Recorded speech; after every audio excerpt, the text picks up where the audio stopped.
What is good, Cardano fam, ADA gang? We have lots of exciting updates to unpack today, so hit that subscribe, hit that like.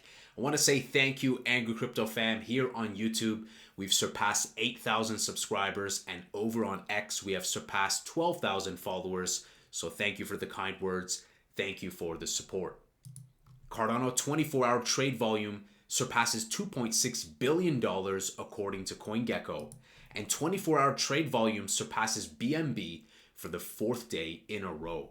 Great to see that. CoinMarketCap adds new US strategic crypto reserve category featuring Cardano ADA. Great to see more eyes on Cardano. And speaking of, LunarCrush, with over 20,000 assets powered by social insights, ranks Cardano ADA among top searched assets. We have the mindshare. Another proof here, over 580,000 posts on X mention Cardano, ADA, or SNEK this week, according to Radar. Can't wait till we surpass 1 million. Ali Martinez, technical analyst, says Cardano ADA is positioning itself for a potential bullish 40% price move. This one's massive, guys. Cardano Foundation partners with Serpro, Brazil's leading government technology provider, processing 33 billion transactions yearly, managing over 31,000 terabytes of data. This brings Cardano's blockchain to Brazil's government infrastructure, enhancing security, transparency, and efficiency for millions of people. This is going to be huge, guys. What a nice surprise. Alex Becker says, as of now, I'm going into massive profit with Cardano ADA. A 3x to 4x from here is a given. Easy mode. So hate him or love him, at the end of the day, Alex has a massive audience, huge mind share, and he knows the power of the blue chip vintage utility alt season. So that's a win. A lot of people are seeing Cardano, they're going to speculate on Cardano, and I agree. A 3x to 4x from here is a given. That will make us surpass our previous all-time high. Light work. AI and Crypto Czar David Sacks says most of the invite lists circling X are fake. But this looks correct, the most up-to-date one shared by Eleanor, I believe. Though not yet complete, the Digital Asset Summit is not a conference, it's a roundtable. We need to keep it small to have a meaningful conversation. So guys, just because Charles is not attending or other founders are not attending doesn't mean it's not important, but it's not the end-all be-all. We're probably going to see more meetings, we're going to see more events, and it's not to diminish the importance of this executive kind of conversation, but at the same time, it's not all or nothing. I don't recommend for people to have that scarcity mindset. We're going to see a lot of conversations both on the executive side and on the legislative side that will benefit Cardano and many more. And I think there will be more phases of meetings. David Sacks says if the federal government had held the near 195,000 Bitcoin it sold for $366 million, it would be worth over $17 billion today.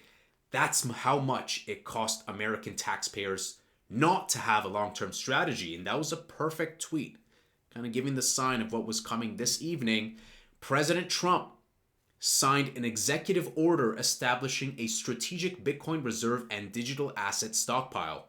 AI and Crypto Czar David Sacks says the reserve will be capitalized with Bitcoin that the federal government already owns, which is about 200,000. This was huge, guys. This was amazing.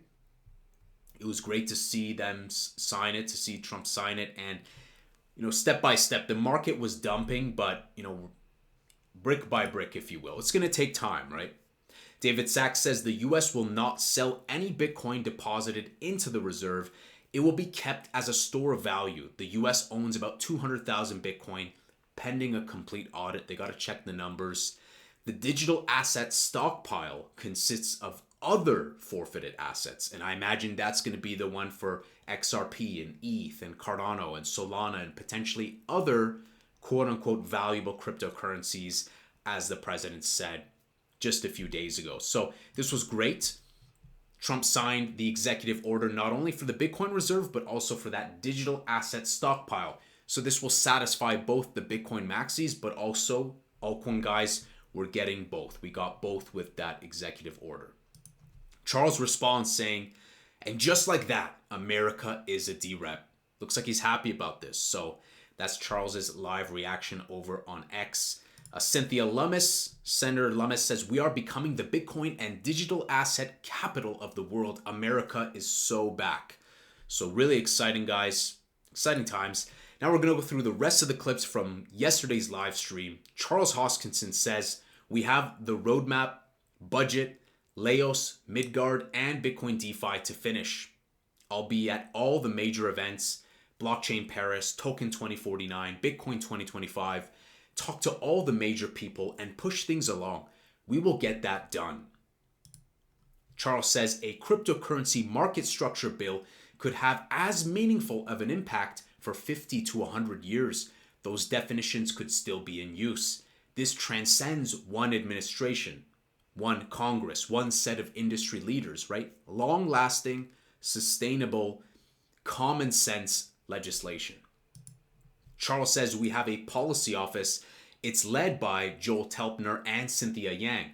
Cynthia was the one you saw recently with Bo Hines and other industry leaders. She's also talking to the policy groups. We constantly engage.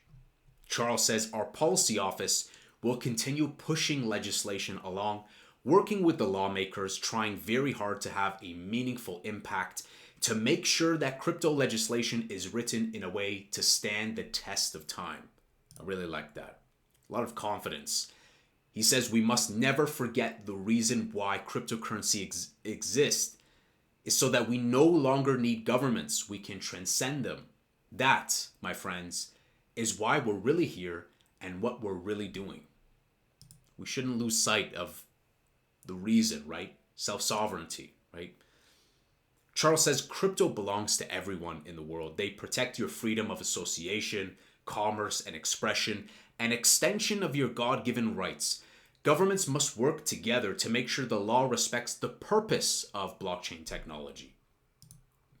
Charles says in the coming weeks and months, a lot of political work to do, people in the legislative branch to engage with. We're certainly going to be talking to regulators in Japan, the Middle East, Europe, South America, and Africa. And JJ, he said, also is in DC. The whole team, they're really engaged with political work. So we're going to wait and see, guys. Patience will prevail. Charles says, I hope for the best for America. I live there. It is my home. I got an American flag behind me. I love this country. I do believe we will get there. It's going to take some struggle. Greatness comes only when you're tested, right? What comes hard in life is respected. You got to go through those toughness, right? The trials and tribulations. So at the end of the day, even if Cardano is not treated fairly, we will still come out of this victorious, I believe, because we have a fantastic community, fantastic brand, fantastic technology. We have a great harmony with everything we have going on. And this is a clip we shared a few days ago, but notice Charles's prediction was correct. This was a few days ago with David Gokhshtein, and he said that they have 212,000 Bitcoin. That lines up with David Sacks saying 200,000, give or take. But Charles also said that they hold a lot of ADA in parenthesis because he didn't say exactly ADA, but he's alluding to it when he says that they got a lot of everything else because they take it whenever they seize assets. So he's right on the number, and he's also correct with David Sacks saying the digital asset stockpile consists of other forfeited assets. So Charles deserves more credit than he gets because he is spot on with this, really. So guys, now let's take a look at just some other stuff going around. We saw Texas is taking some steps forward with Bitcoin. Bitcoin Reserve Bill SB 21 passes in the Texas Senate. So they want to push Bitcoin adoption with what the president is doing. That's good. U.S. Secretaries of Treasury and Commerce are authorized to develop budget-neutral strategies to buy additional Bitcoin for the reserve. So a lot of people are like, wait, you're not going to support the chart. You're not going to buy back. And they're not paying attention to what Charles is saying. They already have so many seized assets. So albeit I think they're going to buy, it's going to take a lot of time. And they're going to have to develop some strategies. Do they just sit back? Do they announce some sort of budget strategy, buyback program? There's a variety of ways, incentives that can be done too. So we're going to have to wait and see. It's not as simple as president signs and they're like, yeah, I'm going to buy like $1 billion of ADA. That's not how this stuff works. Finally, Michael Saylor says the US now has the world's largest strategic Bitcoin reserve. And if you recall, Michael Saylor, when he was posed the question, what do you think of XRP, Solana, and Cardano in the reserve? He said it's bullish for Bitcoin and bullish for the entire US crypto industry. And he was saying that an enlightened progressive policy for digital assets is worth something in the ballpark of $100 trillion. So guys, this is great. I'm happy for Bitcoin. I'm happy for altcoins. The market pulled back after this news. You know, markets are bizarre, but I welcome volatility. If it goes down, then I'm going to take a look at some buying DCA opportunities. It is what it is. Taking a look. I mean, Bitcoin went down, let's see, 24 hours. A lot of stuff dumping right now. Cardano, Ondo, Aave, Avalanche, a lot of stuff going down. Trading view, we see Cardano basically 8.6, Bitcoin 87.6, Bitcoin dominance still about the same, 61.3, and XRP more or less 2.5. So everything's kind of pulling back a little bit. Maybe some people expected that they're just going to start buying up. It could also be some institutional manipulation going on right now.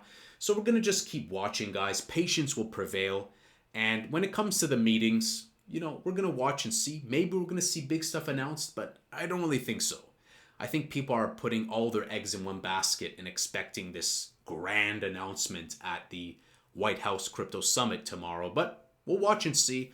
We'll report on it. So let me know, guys, what do you think about the announcement regarding the signing for a strategic Bitcoin reserve and digital asset stockpile? I think it's great. I didn't think it would be so soon. I was thinking maybe it would be announced tomorrow. So we'll see what the conversation tomorrow is centered around.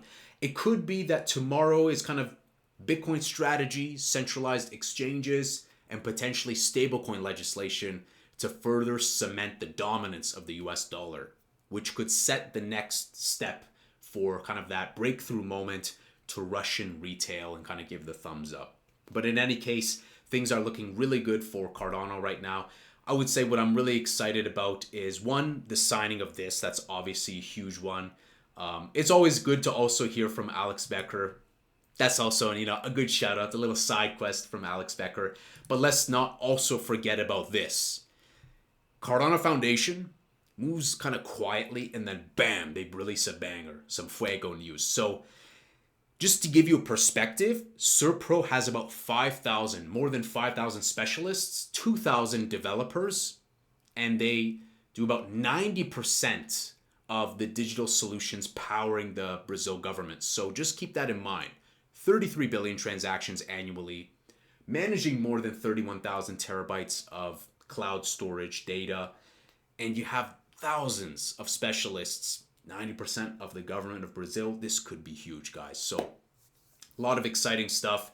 And I think now when people were uncertain, especially countries, institutions about Cardano, you got Grayscale, you got Trump, and then you also have Michael Saylor saying, yep, the reserve is good. So this is going to help a lot with cementing the sentiment for more listings, more CNT goodness. So guys, let me know, what are your thoughts about everything? Did it match your expectations? Were you disappointed? What do you think about the Bitcoin reserve and the digital asset stockpile executive order? Smash that subscribe, smash that like. I'll see you guys in the next Angry Crypto Show.